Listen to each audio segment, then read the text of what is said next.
कृष्णदेव राय के दरबार में राजगुरु थे। वे तेनालीराम से बहुत ईर्ष्या करते थे। उन्हें जब भी मौका मिलता तो वे तेनालीराम के विरुद्ध राजा के कान भरने से नहीं चूकते थे।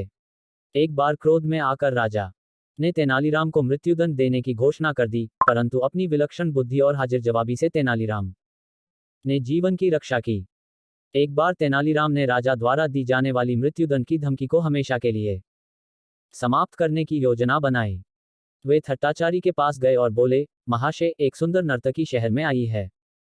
वह आपके समान किसी महान व्यक्ति से मिलना चाहती है। उसने आपकी काफी प्रशंसा भी सुन रखी है।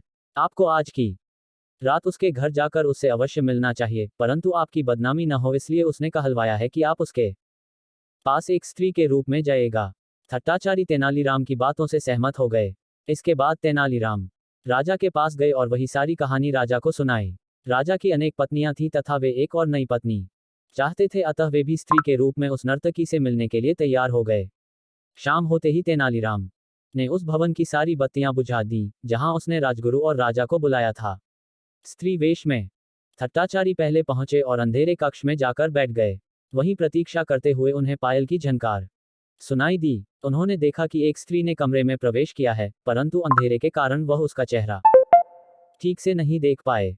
वास्तव में राजगुरु जिसे स्त्री समझ रहे थे वह स्त्री नहीं बल्कि राजा ही थे और वार्तालाप शुरू होने की प्रतीक्षा कर रहे थे। थोड़ी देर पश्चात कमरे की खिड़की के पास खड़े तेनालीराम को आवाज सुनाई पड़ी, प्रिय, तुम मुझे अपना सुंदर चेहरा क्यों नहीं दिखा रही हो? थट्टाचारी मर्दाना आवाज में बोले। राजा ने राजगुरु की आवाज पहचान ली और बोले, राजगुरु, आप यहाँ क्या कर रहे हैं? उद्धरण। राजगुरु ने राजा की आवाज पहचान ली। शीघ्र ही वे दोनों समझ गए कि तेनालीराम ने उन्हें मूर्ख बनाया है। दोनों ने कक्ष से बाहर आने का प्रयास किया, परंतु तेनालीराम ने द्वार बाहर से बंद कर उस पर ताला लगा दिया था। वह खिकी से चिल्लाया, यदि आप दोनों यह वचन दें कि भविष्य में कभी मृत्युदंड देने की धमकी नहीं देंगे तो मैं दरवाजा खोल दूंगा। महाराज को तेनालीराम के इस दुस्साहस पर बहुत ही क्रोध आया, पर इस परिस्थिति में दोनों अंधकार में कक्ष में असहाय थे और तेनालीराम की इस हरकत का उसे मजा भी नहीं चखा सकते थे। ऊपर से दोनों को बदनामी का डर अलग था और दोनों के पास अब कोई रास्ता भी नहीं बचा था, इसलिए दोनों ने ही तेनालीराम की बात मान ली। थट्टाचारी कृष्णदेव राय के दरबार में राजगुरु थे। वे तेनालीराम से बहुत ईर्ष्या करते थे। उन्हें जब भी मौका मिलता तो वे तेनालीराम के विरुद्ध राजा के कान भरने से नहीं चूकते थे। एक बार क्रोध में आकर राजा ने तेनालीराम को मृत्युदंड देने की घोषणा कर दी, परंतु अपनी विलक्षण बुद्धि और हाजिर जवाबी से तेनालीराम ने जीवन की रक्षा की। एक बार तेनालीराम ने राजा द्वारा दी जाने वाली मृत्युदंड की धमकी को हमेशा के लिए समाप्त करने की योजना बनाई। वे थट्टाचारी के पास गए और बोले, महाशय, एक सुंदर नर्तकी शहर में आई है। वह आपके समान किसी महान व्यक्ति से मिलना चाहती है। उसने आपकी काफी प्रशंसा भी सुन रखी है। आपको आज की रात उसके घर जाकर उससे अवश्य मिलना चाहिए, परंतु आपकी बदनामी न हो इसलिए उसने कहलवाया है कि आप उसके पास एक स्त्री के रूप में जाएगा। थट्टाचारी तेनालीराम की बातों से सहमत हो गए। इसके बाद तेनालीराम राजा के पास गए और वही सारी कहानी राजा को सुनाई। राजा की अनेक पत्नियां थीं तथा वे एक और नई पत्नी चाहते थे, अतः वे भी स्त्री के रूप में उस नर्तकी से मिलने के लिए तैयार हो गए। शाम होते ही तेनालीराम ने उस भवन की सारी बत्तियां बुझा दी जहां उसने राजगुरु और राजा को बुलाया था। स्त्री वेश में थट्टाचारी पहले पहुंचे और अंधेरे कक्ष में जाकर बैठ गए। वहीं प्रतीक्षा करते हुए उन्हें पायल की झनकार सुनाई दी। उन्होंने देखा कि एक स्त्री ने कमरे में प्रवेश किया है, परंतु अंधेरे के कारण वह उसका चेहरा ठीक से नहीं देख पाए। वास्तव में राजगुरु जिसे स्त्री समझ रहे थे वह स्त्री नहीं बल्कि राजा ही थे और वार्तालाप शुरू होने की प्रतीक्षा कर रहे थे। थोड़ी देर पश्चात कमरे की खिड़की के पास खड़े तेनालीराम को आवाज सुनाई पड़ी, प्रिय, तुम मुझे अपना सुंदर चेहरा क्यों नहीं दिखा रही हो? थट्टाचारी मर्दाना आवाज में बोले। राजा ने राजगुरु की आवाज पहचान ली और बोले, राजगुरु, आप यहाँ क्या कर रहे हैं? उद्धरण। राजगुरु ने राजा की आवाज पहचान ली। शीघ्र ही वे दोनों समझ गए कि तेनालीराम ने उन्हें मूर्ख बनाया है। दोनों ने कक्ष से बाहर आने का प्रयास किया, परंतु तेनालीराम ने द्वार बाहर से बंद कर उस पर ताला लगा दिया था। वह खिकी से चिल्लाया, यदि आप दोनों यह वचन दें कि भविष्य में कभी मृत्युदंड देने की धमकी नहीं देंगे तो मैं दरवाजा खोल दूंगा। महाराज को तेनालीराम के इस दुस्साहस पर बहुत ही क्रोध आया, पर इस परिस्थिति में दोनों अंधकार में कक्ष में असहाय थे और तेनालीराम की इस हरकत का उसे मजा भी नहीं चखा सकते थे। ऊपर से दोनों को बदनामी का डर अलग था और दोनों के पास अब कोई रास्ता भी नहीं बचा था, इसलिए दोनों ने ही तेनालीराम की बात मान ली। थट्टाचारी कृष्णदेव राय के दरबार में राजगुरु थे। वे तेनालीराम से बहुत ईर्ष्या करते थे। उन्हें जब भी मौका मिलता तो वे तेनालीराम के विरुद्ध राजा के कान भरने से नहीं चूकते थे। एक बार क्रोध में आकर राजा ने तेनालीराम को मृत्युदंड देने की घोषणा कर दी, परंतु अपनी विलक्षण बुद्धि और हाजिर जवाबी से तेनालीराम ने जीवन की रक्षा की। एक बार तेनालीराम ने राजा द्वारा दी जाने वाली मृत्युदंड की धमकी को हमेशा के लिए समाप्त करने की योजना बनाई। वे थट्टाचारी के पास गए और बोले, महाशय, एक सुंदर नर्तकी शहर में आई है। वह आपके समान किसी महान व्यक्ति से मिलना चाहती है। उसने आपकी काफी प्रशंसा भी सुन रखी है। आपको आज की रात उसके घर जाकर उससे अवश्य मिलना चाहिए, परंतु आपकी बदनामी न हो इसलिए उसने कहलवाया है कि आप उसके पास एक स्त्री के रूप में जाएगा। थट्टाचारी तेनालीराम की बातों से सहमत हो गए।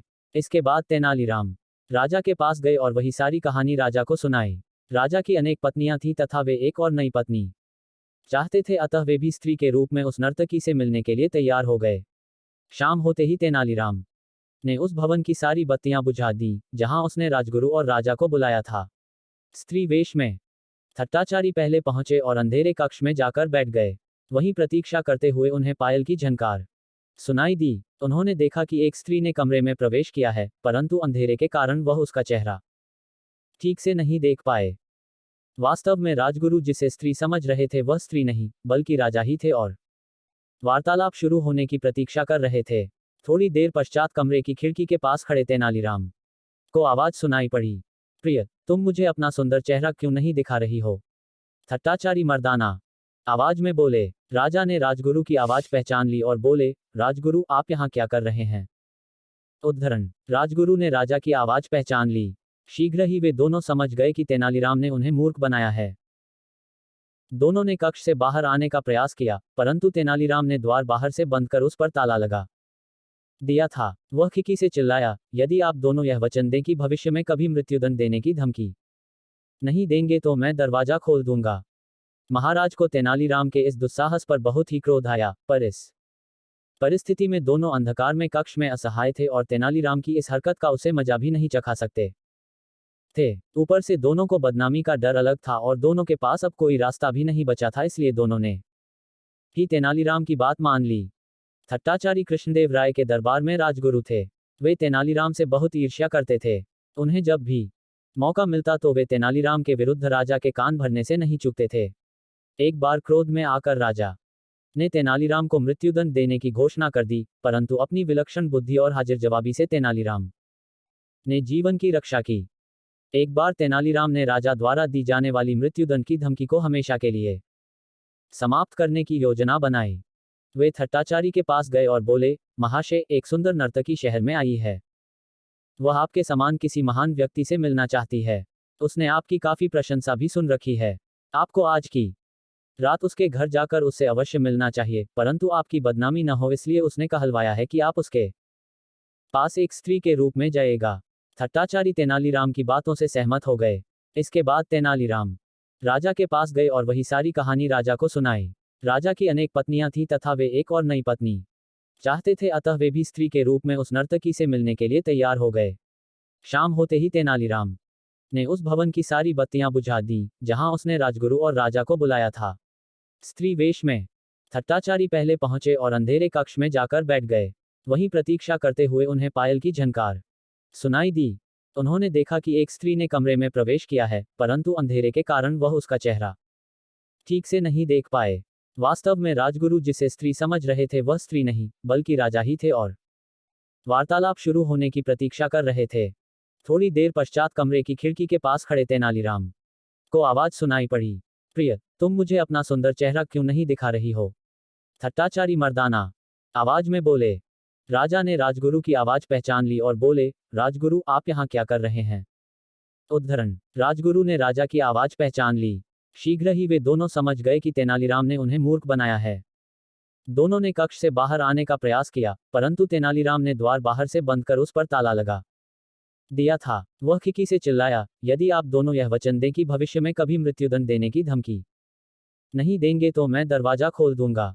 महाराज को तेनालीराम के इस दुस्साहस पर बहुत ही क्रोध आया, पर इस परिस्थिति में दोनों अंधकार में कक्ष में असहाय थे और तेनालीराम की इस हरकत का उसे मजा भी नहीं चखा सकते थे। ऊपर से दोनों को बदनामी का डर अलग था और दोनों के पास अब कोई रास्ता भी नहीं बचा था, इसलिए दोनों ने ही तेनालीराम की बात मान ली।